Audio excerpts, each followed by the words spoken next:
Well, with pleasure now, I have my next special guest waiting for me on the call, and it's a pleasure to have Rachael Sage, which is an artist from New York, I believe, joining me. Welcome. Right. Thank you so much for having me. It's an absolute I pleasure. am indeed in New York. Here I Ah, am. a fabulous city. And you have been in the music business for a couple of decades now, so you are very prestigious. You've won quite a few awards as well. I'm persistent, if nothing else. I love what I do, and I'm so fortunate to be able to continue to keep coming across the pond and sharing it with you guys. Fabulous and very hardworking as well. And just wanted to kind of like go back to where it all started. What records or artists did you buy, from the record shop and listen to when you were growing up? Oh, wow. Well, I mean, it seems like a cliche, but the Beatles were my absolute biggest influence. I didn't so much as buy them at a record shop, but my dad had his own shop.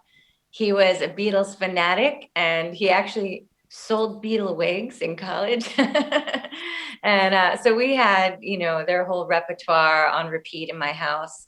And my mom was also very into 60s and 70s folk music, artists like Judy Collins and Joni Mitchell, and also Broadway composers too, Stephen Sondheim, Leonard Bernstein, and then more than anything else, really, I was influenced by classical music because I was a classical ballerina for a long time. So those are kind of my core roots, but of course, I went through every conceivable junior high school phase. I listened to new wave and punk and mainstream pop and alternative, everything from, Madonna to The Cure to Howard Jones to Sinead O'Connor and Alanis Morissette, and, basically just great songs and interesting singers. And if it had a melody, I could transfer to the piano.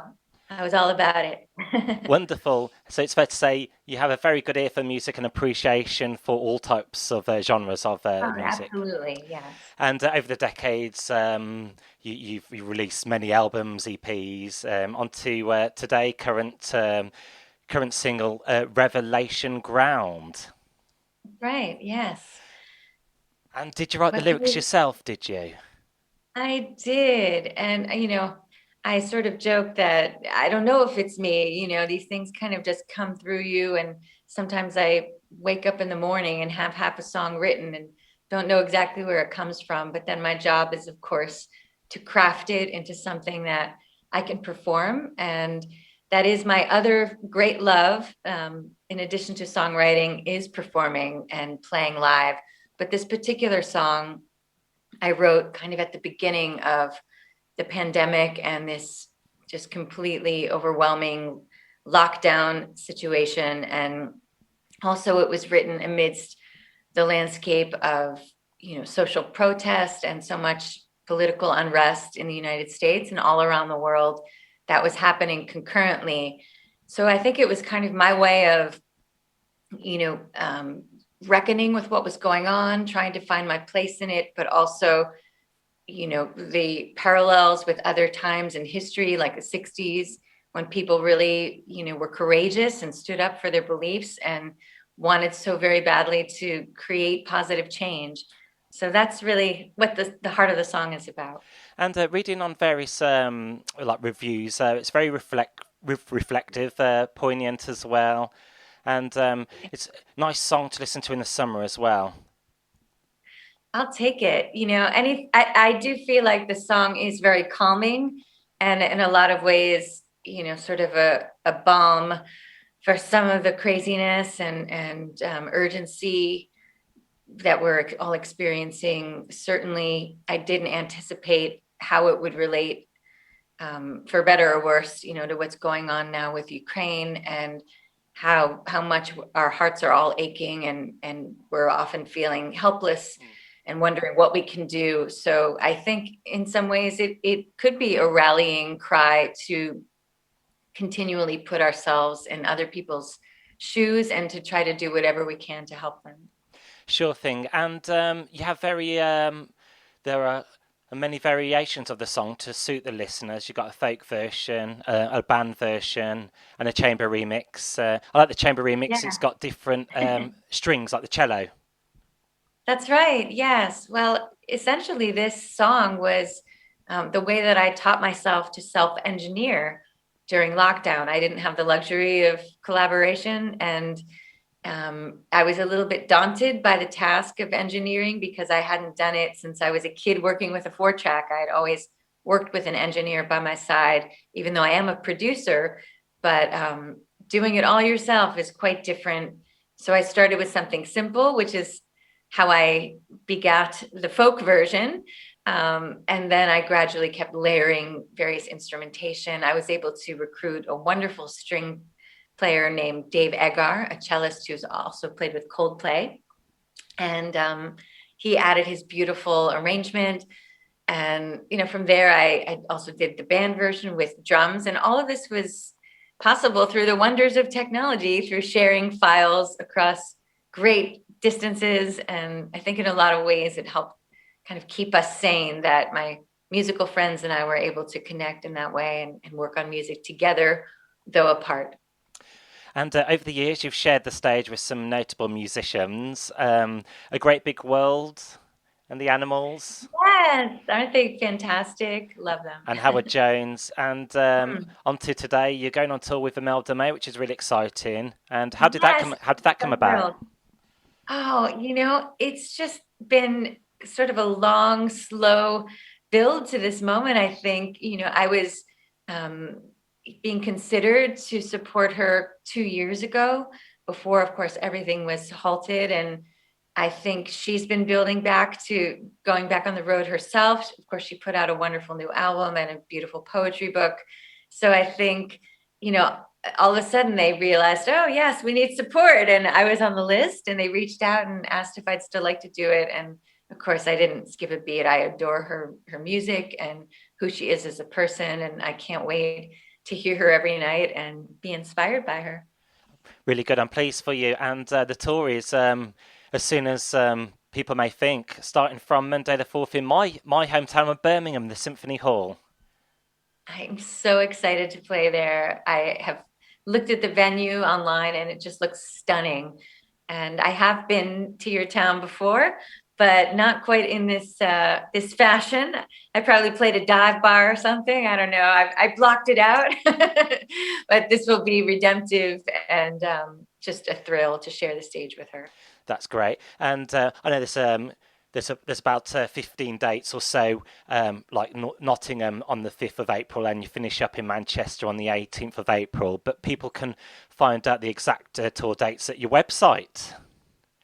Yes, they can. RachelSage.com. And of course, I'm on all social media. I'm enjoying learning the ways of TikTok, and I'm already, quite addicted to Instagram and Facebook. And you're on Twitter as well, which is good to know. Yes, I am. Yep. And going back to going live, what's it like coming out of lockdown, performing live? Do you sometimes do you like people watching you, or do you can you get a little bit scared sometimes? Interesting question.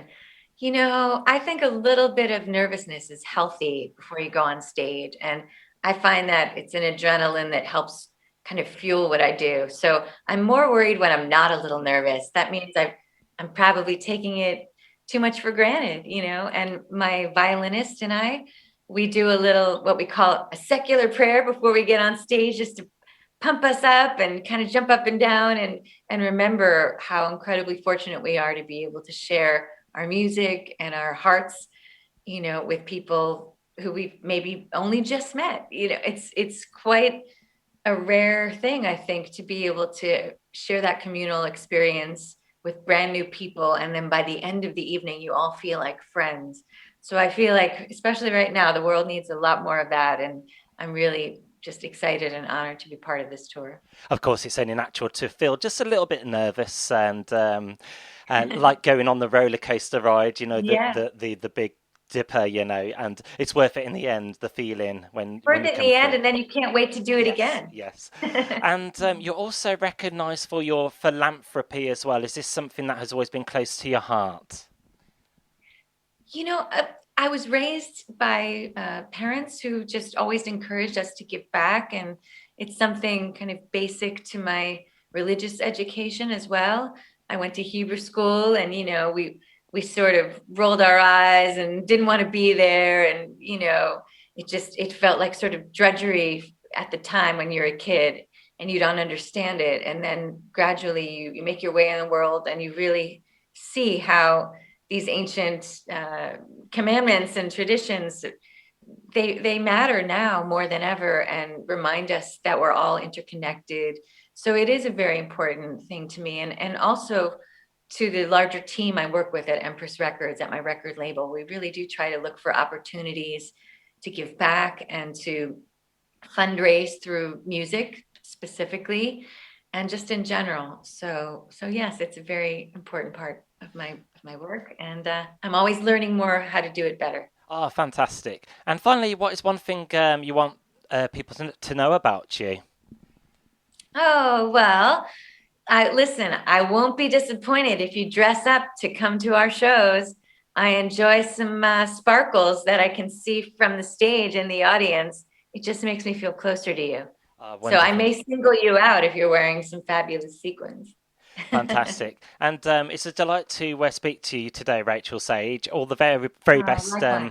with your upcoming UK tour. And we're going to get your record played on my show now, which is very exciting for the listeners. Thank you so much. So to all my listeners, please do check out Rachel Sage and see her in concert in a town near you. Thank you so much for having You're me. welcome.